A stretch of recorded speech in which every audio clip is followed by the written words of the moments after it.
Hello दोस्तों, नमस्कार। स्वागत करता हूं आपका आपके अपने YouTube चैनल कॉम्पिटिटिव कंप्यूटर पर। और आप देखना शुरू कर चुके हैं हमारे कंप्यूटर फंडामेंटल सीरीज की दूसरी वीडियो, जहां आज हम पार्ट 2 लेकर आए हैं कंप्यूटर फंडामेंटल का। और आज हमने यहां पर जो वीडियो तैयार किया है उसमें हमने कवर किया है कंप्यूटर के कुछ कैरेक्टरिस्टिक्स को और कंप्यूटर के कुछ वीकनेसेस को। कंप्यूटर की क्या विशेषताएं होती हैं और कंप्यूटर की क्या कमियां होती हैं, ये आज के वीडियो में हम देखने वाले हैं। तो आइए देर न करते हुए शुरू करते हैं और देखते हैं आज का वीडियो। तो आज का जो हमारा कोर्स कंटेंट है उसके बारे में एक बार हम समझ लेते हैं। आज हम कंप्यूटर की विशेषताएं समझेंगे, जिसमें कि उसकी fast speed, automation, accuracy, large storage capacity, secrecy, intelligence और वर्सटैलिटी की बात करेंगे। और कंप्यूटर की कुछ हम लिमिटेशंस भी देखेंगे, कुछ वीकनेसेस भी देखेंगे, जहां हमने ऐड किया है कंप्यूटर की आईक्यू को, उसके लर्निंग एक्सपीरियंस को, वायरस प्रॉब्लम्स को, पावर डिपेंडेंसी को और इसके इमोशनलेस होने को। तो आइए देखते हैं, आज हम इसको शुरू करते हैं। और कंप्यूटर की सबसे पहली जो हमारी विशेषता होती है, फर्स्ट कैरेक्टरिस्टिक्स, वो उसकी स्पीड होती है, तीव्र गति। कंप्यूटर जो होता है, इसका प्रयोग करने के पीछे जो सबसे बड़ा कारण रहा है वो कहीं ना कहीं इसकी फास्ट स्पीड रही है। कंप्यूटर इंसान के कंपैरिजन में किसी भी कार्य को बहुत तीव्र गति से करता है। जो कार्य करने में कोई व्यक्ति घंटों का समय लगाएगा, कंप्यूटर उसको कुछ मिली सेकेंड्स में करके उसका रिजल्ट आपको दे देता है। तो कंप्यूटर के कार्य करने की जो गति होती है बहुत तीव्र होती है, बहुत तीव्र गति से कार्य को करता है। यह एक सेकंड में लाखों कैलकुलेशंस को, लाखों गणनाओं को कर सकता है। और अगर हम बात करें कि कंप्यूटर के प्रोसेसर की जो स्पीड होती है उसको किस यूनिट में मेज़र किया जाता है। देखिए, कंप्यूटर में जो भी प्रोसेसिंग का कार्य होता है वो किसका होता है, CPU, सेंट्रल प्रोसेसिंग यूनिट, जो कि हमारे कंप्यूटर का ब्रेन भी कहा जाता है। ये क्या करता है, किसी भी डेटा को प्रोसेस करता है। और इस प्रोसेसर की जो स्पीड है इसको किस में मेजर करते हैं, हर्ट्ज में मेजर करते हैं। इसका जो मात्रक होता है दैट इज हर्ट्ज। तो कंप्यूटर के CPU की जो गति होती है उसको हर्ट्ज में हम मापेंगे, उसमें मेजर करेंगे। अगर हम अभी वर्तमान समय के सबसे जो हमारे फास्टेस्ट कंप्यूटर हैं, हम कह सकते हैं कि जो सबसे एक तरीके से पावरफुल कंप्यूटर्स हैं, वो कौन से होते हैं, सुपर कंप्यूटर्स। सुपर कंप्यूटर्स जो है सबसे पावरफुल कंप्यूटर होते हैं। इनकी प्रोसेसिंग स्पीड जो है, स्टोरेज कैपेसिटी बहुत ही ज़्यादा होती है। और अगर हम इसके रेफरेंस में बात करें सुपर कंप्यूटर के, तो इसके कार्य करने की गति को हम किस में मेजर करेंगे, फ्लॉप्स, फ्लोटिंग पॉइंट्स ऑपरेशंस पर सेकेंड। यहाँ फ्लॉप्स एक यूनिट होती है जिसमें सुपर कंप्यूटर्स की स्पीड को मेजर किया जाता है। और फ्लॉप्स का जो फुल फॉर्म होता है वो क्या है, हमारा फ्लोटिंग पॉइंट्स ऑपरेशंस पर सेकेंड। तो हमने एक कंप्यूटर की पहली विशेषता देखी, फर्स्ट कैरेक्टरिस्टिक्स, उसकी स्पीड, तीव्र गति। आइए अगली विशेषता देखते हैं। कंप्यूटर की जो हमारी अगली विशेषता होती है, नेक्स्ट जो कैरेक्टरिस्टिक है, वो क्या है, उसका ऑटोमेटिक होना। ऑटोमेटिक का मतलब हिंदी में अगर हम समझें तो स्वचालित। स्वचालित से हमारा मतलब जो है वो क्या है कि अगर कंप्यूटर को एक बार हम इंस्ट्रक्शन दे दें, कोई निर्देश उसको दे दें, तो उसके बाद हमें बीच में कोई इंटरप्शन ना करना पड़े, उसको बार बार हमको ना बताना पड़े कि क्या कार्य करना है, उसको बोलते हैं ऑटोमेटिक होना। तो कंप्यूटर क्या है, एक ऑटोमेटिक मशीन होती है। जब भी एक बार यूज़र जो कंप्यूटर को प्रयोग कर रहा है, कंप्यूटर को यूज़ करना, कंप्यूटर को डेटा देना किसका कार्य होता है, यूज़र का कार्य होता है। तो यूज़र जो है वो कंप्यूटर को जो चला रहा है, जब एक बार इंस्ट्रक्शन दे देता है, निर्देश कंप्यूटर के अंदर डाल देता है, तो कंप्यूटर क्या करता है, सभी कार्यों को स्वयं से करता है। और तब तक करता रहता है जब तक कि आपका रिजल्ट जो है ना दे दे। रिजल्ट देने तक के बीच में नहीं रुकेगा। कुछ विशेष परिस्थितियों की बात अगर हम ना करें तो कंप्यूटर जो है वो आपके कैलकुलेशन का रिजल्ट देने तक रुकता नहीं है। और जब वो कार्य कर रहा होता है तो इस दौरान हमें इंटरप्ट करने की बहुत ज़्यादा आवश्यकता नहीं होती है, वो ऑटोमेटिकली काम हमारा करता रहता है। तो कंप्यूटर का ऑटोमेटिक होना उसको एक क्या करता है, एक विशेष मशीन बनाता है। तो दूसरी विशेषता जो हमने पढ़ी कंप्यूटर की वो क्या है, कंप्यूटर का ऑटोमेटिक फीचर। अगला कैरेक्टरिस्टिक हम देखेंगे जो कि है एक्यूरेसी। एक्यूरेसी से हमारा अर्थ क्या होता है, जैसे अगर हम एक तरीके से इंसानी परिप्रेक्ष्य में बात करें तो हम अगर किसी कैलकुलेशन को करेंगे तो वहाँ पर गलतियों की संभावना होंगी। अगर इजी कैलकुलेशन है तो ठीक है, अगर हम कोई कॉम्प्लेक्स कैलकुलेशन कर रहे हैं, कोई जटिल गणना कर रहे हैं, तो वहाँ पर गलतियों की संभावना हमारी रहेगी। लेकिन कंप्यूटर के कार्य करने में क्या होता है, कंप्यूटर जो है वो किसी भी कैलकुलेशन का रिजल्ट आपको कभी गलत नहीं देगा, परिणाम हमेशा सही ही देगा, तीव्र गति से कार्य को करेगा और कार्य को करने में कोई गलती भी नहीं होती। लेकिन इसके साथ में एक कंडीशन भी है कि कंप्यूटर हर स्थिति में परिणाम आपको सही देगा, लेकिन कब तक सही देगा, जब तक उसको इंस्ट्रक्शन, उसको इनपुट जब तक सही दिया जा रहा है। तो वही बात यहाँ पर बताई जा रही है कि कंप्यूटर किसी कैलकुलेशन को बहुत तीव्र गति से करता है और परिणाम हमेशा क्या देता है, एकदम एक्यूरेट देता है, सही देता है। कंप्यूटर के द्वारा दिया गया परिणाम कभी गलत नहीं होता जब तक कि उसको इनपुट सही दिया जा रहा हो। यानी कंप्यूटर को अगर आप इनपुट सही दे रहे हैं, आप 2+2 कंप्यूटर में ऐड कर रहे हैं, तो कंप्यूटर इसका रिजल्ट हमेशा 4 देगा। लेकिन अगर आपने कभी डेटा एंटर करने में, इंस्ट्रक्शन देने में गलती कर दी, तो क्या होगा, कंप्यूटर का रिजल्ट भी वहाँ पर गलत हो जाएगा। बट ये गलती किसकी होती है, ये गलती किसकी है, ये गलती होती है यूज़र की। ये यूज़र की एरर है जो कंप्यूटर के रिजल्ट को क्या कर दे रहा है, गलत कर दे रहा है। क्यों, क्योंकि यहाँ पर यूज़र ने इंस्ट्रक्शन क्या दिया, गलत दे दिया। तो इस संदर्भ में जो एक यहाँ पर टर्म यूज किया जाता है उसको कहा जाता है GIGO। GIGO का फुल फॉर्म होता है garbage in garbage out. Garbage का हमारा यहाँ जो मतलब है वो गलत सूचना से है, हालांकि इसका शाब्दिक अर्थ कचरा होता है, लेकिन यहाँ पर कचरे से हमारा मतलब क्या है, गलत सूचना से। अगर कंप्यूटर के अंदर हम गार्बेज डालेंगे, यानी कि गलत इंस्ट्रक्शन देंगे, गलत इनपुट देंगे, तो बदले में हमको क्या देगा, रिजल्ट भी गलत ही देगा। तो कंप्यूटर की एक्यूरेसी हमारी 100% होती है, लेकिन जब तक कि उसको डेटा इनपुट सही दिया जा रहा हो तभी तक। अगली विशेषता हम समझेंगे। अगली विशेषता जो है कंप्यूटर के स्टोरेज कैपेसिटी के बारे में है कि कंप्यूटर की जो डेटा को स्टोर करने की क्षमता होती है वो बहुत ज़्यादा होती है। हम कंप्यूटर में कई टेराबाइट तक डेटा स्टोर कर सकते हैं, और कंप्यूटर में आप अगर डेटा को स्टोर करना चाहते हैं तो आपको कुछ स्टोरेज डिवाइसेस का प्रयोग करना पड़ता है। उन स्टोरेज डिवाइसेस की हम बात करें अगर, तो हम हार्ड डिस्क जो मोस्ट ऑफ कंप्यूटर्स में रखती हैं। अब हार्ड डिस्क हमारे रिप्लेस हो रही है SSD के साथ में, सॉलिड स्टेट ड्राइव बोलते हैं। हार्ड डिस्क के बाद में नेक्स्ट जनरेशन की जो हमारी स्टोरेज डिवाइस है वो क्या है, SSD, सॉलिड स्टेट ड्राइव। ये क्या होता है, हमारे कैबिनेट के अंदर ये लगे होते हैं और डेटा को स्टोर करते हैं। आप कंप्यूटर में डेटा को स्टोर करने के लिए कुछ एक्सटर्नल डिवाइसेस का भी प्रयोग कर सकते हैं। एक्सटर्नल डिवाइसेस मतलब इनको बाहर से कंप्यूटर में कनेक्ट करेंगे और जब आपको आवश्यकता होगी आप कनेक्ट करते हैं, आप अपने डेटा को यूज़ करते हैं और बाद में उनको रिमूव कर लेते हैं। ये रिमूवेबल होती हैं, जैसे कि हमारी कॉम्पैक्ट डिस्क होती है CD, एक स्टोरेज डिवाइस है एक्सटर्नल। फ्लॉपी भी हम एक्सटर्नली लगाते हैं। पेन ड्राइव का यूज़ बहुत ज़्यादा होता है डेटा को स्टोर करने के लिए। और हमारी कुछ टेप डिवाइसेस होती हैं जो डेटा को एक प्लास्टिक रिबन पे स्टोर करती हैं। ये कुछ हमारी एक्सटर्नल स्टोरेज डिवाइसेस हैं जिनका प्रयोग करके हम कंप्यूटर में डेटा को बहुत ही अधिक मात्रा में स्टोर कर सकते हैं। तो इसके स्टोरेज कैपेसिटी के बारे में जो यहाँ पर बताया जा रहा है वो समझते हैं। कंप्यूटर में डेटा को स्टोर करने की क्षमता बहुत ज़्यादा होती है, उसकी कैपेसिटी बहुत ज़्यादा होती है। कंप्यूटर में डेटा और प्रोग्राम्स को, डेटा का मतलब जो हम कंप्यूटर के अंदर रॉ फैक्ट सेंटर कर रहे हैं वो डेटा है, और प्रोग्राम का मतलब जैसे कि हमारा ऑपरेटिंग सिस्टम हो गया, नोटपैड हो गया, MS वर्ड हो गया, टैली हो गया, ये भी कहाँ स्टोर रहता है, ये भी हमारे कंप्यूटर की हार्ड डिस्क में ही जाके स्टोर होता है। तो कंप्यूटर में डेटा और प्रोग्राम्स को स्टोर करने के लिए हार्ड डिस्क, SSD के साथ कुछ एक्सटर्नल स्टोरेज डिवाइस जैसे CD, floppy, pen drive, magnetic tape आदि का प्रयोग किया जाता है। और कंप्यूटर में हम जो इसके स्टोरेज डिवाइसेस होती हैं उनकी क्षमता को किस में मेजर करेंगे, कुछ हमारी यूनिट्स होते हैं जैसे कि टेराबाइट, शॉर्ट में इसको हम क्या बोलते हैं, TB बोलते हैं। गीगाबाइट होता है हमारा जिसको कि GB कहा जाता है, या फिर मेगाबाइट हमारा होता है जिसको कि हम शॉर्ट में क्या बोलते हैं, MB बोलते हैं। तो ये सब कुछ यूनिट्स होते हैं जिसमें हम स्टोरेज जो हमारी डिवाइसेस होती हैं उनकी कैपेसिटी को मेजर करते हैं, कैपेसिटी को बताते हैं। आगे देखते हैं सेक्रेसी। सेक्रेसी से हमारा मतलब क्या है, हम कंप्यूटर में अपने डेटा को सीक्रेट रख सकते हैं। सीक्रेट से हमारा अर्थ है कि हमारे अलावा और कोई ना देख पाए उस डेटा को।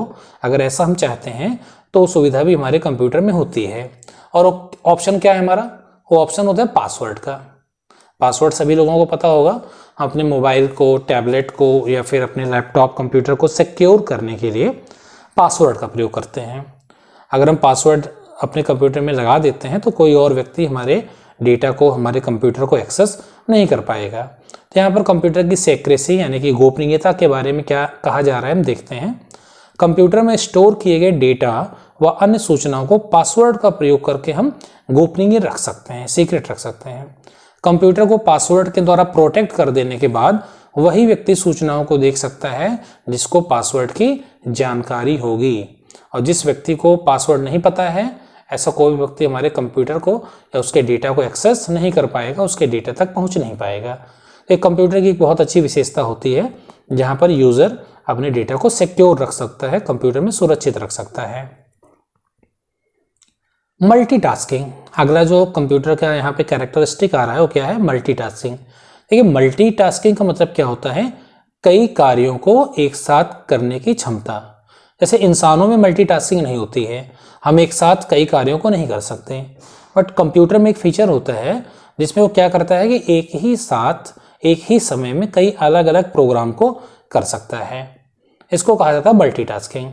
हम कई प्रोग्राम चला सकते हैं कंप्यूटर में और सभी प्रोग्राम सेम इफिशियंसी के साथ में काम करते हैं। मल्टीटास्किंग फीचर जो है कंप्यूटर में अलग अलग प्रोग्रामों के बीच में तेजी से स्विच करके हमको सुविधा प्रदान करता है। तो मल्टीटास्किंग एक फीचर है कंप्यूटर का, जिसका अर्थ क्या होता है? एक साथ कई कार्यों को करने की क्षमता। अगली विशेषता हम देखेंगे जो कि है डिलीजेंस। डिलीजेंस का मतलब होता है कर्मठता, हम कह सकते हैं हिंदी में, या फिर हम परिश्रमी कह सकते हैं, परिश्रमता हम कह सकते हैं। तो कंप्यूटर के डिलीजेंस से क्या मतलब है हमारा कि जैसे अगर हम इंसान की बात करें तो क्या करेगा कि इसको रेस्ट की भी ज़रूरत होती है। अगर हम कोई कार्य कर रहे हैं तो हमको बीच बीच में आराम की भी ज़रूरत होती है, क्योंकि हम थकते हैं और थकेंगे तो हमको क्या चाहिए? आराम चाहिए, रेस्ट चाहिए। लेकिन कंप्यूटर के संदर्भ में क्या होता है? इसको किसी भी प्रकार की थकान, कोई भी टायर्डनेस कंप्यूटर को नहीं होती है, या किसी कार्य को लंबे समय तक बिना थके, यानी कंप्यूटर में टायर्डनेस का कोई भी यहाँ पर चांस नहीं होता है। बिना रुके लगातार कार्य करने की क्षमता को क्या कहा जाता है? डिलीजेंस कहा जाता है। आप कंप्यूटर पर कोई भी कार्य करिए, आप कंप्यूटर को 24 घंटे चला सकते हैं। जो बड़े बड़े सर्वर्स होते हैं वो कभी बंद ही नहीं होते हैं, लेकिन वो थकते नहीं हैं। कंप्यूटर लंबी अवधि तक किसी कार्य को शुरू से लेकर अंत तक बिना थके, बिना रुके, ना तो थकेगा ना रुकेगा, और एक ही स्पीड के साथ में और सेम एक्यूरेसी के साथ में कर सकता है। कितनी चीज़ें होती हैं, वो थकेगा भी नहीं, रुकेगा भी नहीं, उसकी स्पीड पर भी कोई असर नहीं पड़ेगा और उसकी एक्यूरेसी भी बरकरार रहेगी। तो कंप्यूटर का डिलीजेंस जो एक फीचर होता है, इसको कहीं ना कहीं एक यूनिक मशीन बनाता है। अगला हमारा जो फीचर है कंप्यूटर के संदर्भ में वो है विविधता, वर्सेटैलिटी। वर्सेटैलिटी या जिसको हम समझ सकते हैं ऑलराउंडर। जैसे क्रिकेट में ऑलराउंडर्स होते हैं तो क्या करता है वो ऑलराउंडर? भाई हमारा फील्डिंग में भी अच्छा होता है, बैटिंग भी अच्छी होती है, उसकी बॉलिंग भी अच्छी होती है, तो सारे ही फील्ड में वो क्या होता है? एक्सपर्ट होता है। तो उसी प्रकार से हमारा जो कंप्यूटर है क्या है? एक ऑलराउंडर मशीन है, वर्सेटाइल मशीन है। हम कंप्यूटर पर एक ही समय में अलग अलग कई प्रकार के कार्यों को एक समान क्षमता के साथ कर सकते हैं। जैसे अगर हम किसी एक ऐसे व्यक्ति की बात करें, किसी एक ऐसे व्यक्ति की बात करें जो पढ़ाई में भी बहुत अच्छा हो, सिंगिंग भी बहुत अच्छा करता हो, डांसिंग भी बहुत अच्छा करता हो, स्पोर्ट्स में भी बहुत अच्छा हो, तो क्या है? वो वर्सेटाइल है, ऑलराउंडर है। इसी तरीके से कंप्यूटर भी हमारा क्या होता है? वर्सेटाइल होता है। हम कंप्यूटर पर कोई डॉक्यूमेंट बना सकते हैं, कोई लेटर हुआ, कोई एप्लीकेशन हुआ, कोई बायोडेटा हुआ, वो बना सकते हैं, और साथ ही साथ हम कंप्यूटर में म्यूजिक भी सुन सकते हैं। आप कंप्यूटर में कोई भी सॉन्ग लगा दीजिए और उसको आराम से सुनते हुए आप डॉक्यूमेंट बना सकते हैं, वर्ड प्रोसेसिंग कर सकते हैं, और बीच में अगर आपको किसी वेबसाइट पर जाना हुआ, कोई आपको इन्फॉर्मेशन को सर्च करना हुआ, तो आप वहाँ पर सर्फिंग भी कर सकते हैं। हमारा जो कंप्यूटर है अकाउंट्स भी देख सकता है, इन्वेंट्री भी मैनेज कर सकता है, वीडियो एडिटिंग भी कर सकता है, डिज़ाइनिंग भी कर सकता है। यानी कंप्यूटर को मिलाकर के क्या होती है? एक वर्सेटाइल मशीन होती है। इस पर हम कई अलग अलग प्रकार के कार्यों को कर सकते हैं। अब हम बात करेंगे कंप्यूटर की कुछ लिमिटेशंस की। कंप्यूटर की कुछ सीमाएं भी होती हैं, या हम कह सकते हैं कि कंप्यूटर में कुछ कमियां भी होती हैं। जैसे पहली कमी क्या है? नो IQ या zero IQ। IQ intelligence query जिसको हम बोलते हैं। कंप्यूटर के अंदर कोई भी दिमाग नहीं होता, इसके पास में सोचने समझने की क्षमता, निर्णय लेने की क्षमता ये कुछ भी नहीं होती है। तो ये कैसे कार्य करता है, ये इसके यूज़र पे डिपेंडेंसी होती है। जो कंप्यूटर को चला रहा है ये उसके ऊपर पूरी तरीके से डिपेंड होता है। जैसा इसको इंस्ट्रक्शन दिया जाएगा उसी प्रकार से कार्य करेगा। ये अपने दिमाग से, अपने सोच, अपने समझ से कोई भी कार्य नहीं करता। तो यहाँ पर हम देखते हैं क्या लिखा हुआ है, कंप्यूटर के पास इंसानों की तरह सोचने की शक्ति नहीं होती। कंप्यूटर के पास में क्या है, कोई भी थिंकिंग पावर नहीं होती है। कंप्यूटर एक ऐसी मशीन है जो पहले से लिखे प्रोग्राम के अनुसार कार्य करती है। हमको कंप्यूटर पर कोई भी कार्य कराना है तो हमको उसके लिए कुछ प्रोग्राम्स तैयार करने पड़ते हैं और उन्हीं प्रोग्राम के अनुसार वो कार्य करता है। कंप्यूटर खुद से कोई कार्य नहीं कर सकता क्योंकि कंप्यूटर के पास में, जैसा कि बताया गया पहले भी, सोचने समझने की कोई भी क्षमता, कोई भी शक्ति नहीं होती। अगली जो लिमिटेशन है, अगली जो कमी है इसकी, know learning from past experience. Computer अपने पिछले अनुभवों से कुछ नहीं सीखता। जैसे हम इंसान होते हैं, हम अपने पिछले अनुभवों से काफ़ी कुछ सीखते हैं। हमने अपने पास्ट में क्या गलत किया है, क्या कमियां रही हैं, उनसे सीख करके हम आगे उसमें सुधार करते हैं। लेकिन कंप्यूटर नहीं करता।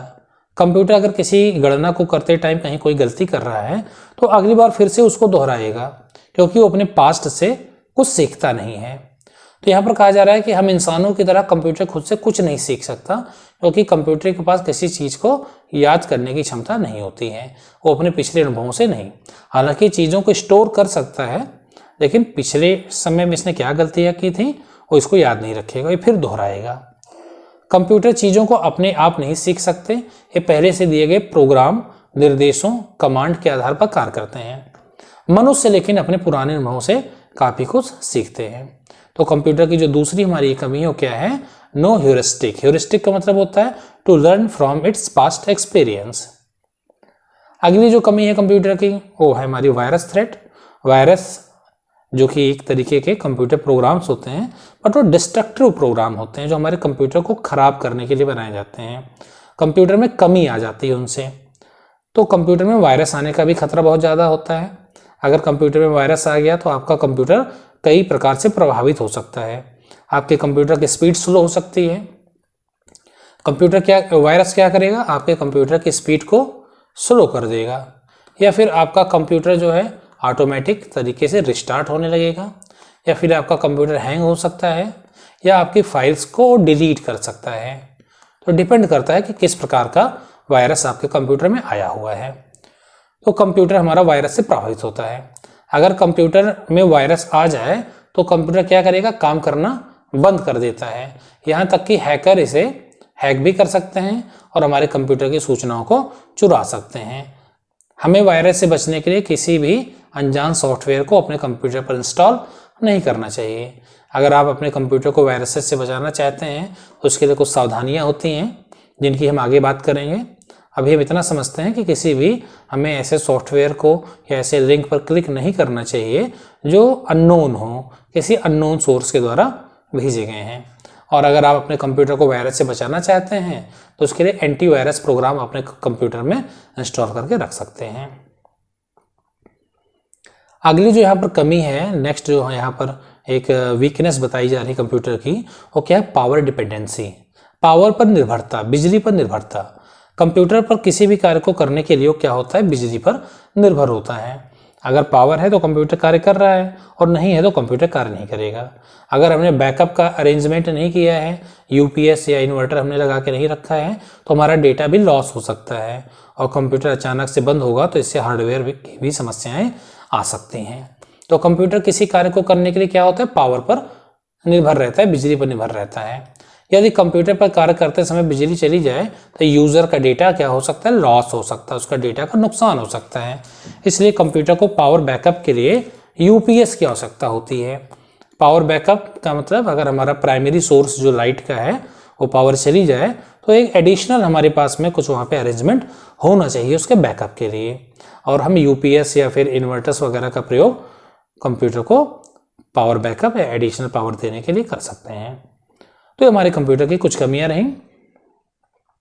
आज का वीडियो हमारा यहीं पर समाप्त होता है। आज के वीडियो में हमने देखा कंप्यूटर की कुछ विशेषताएं और कुछ कमियां। तो आपको आज का वीडियो कैसा लगा, और आप अपने सुझाव या फिर हमारे वीडियो में आपको कोई कमी दिख रही हो तो उसको कमेंट बॉक्स के माध्यम से हम तक ज़रूर पहुँचाएँ। आज के लिए बस इतना ही। नमस्कार, धन्यवाद।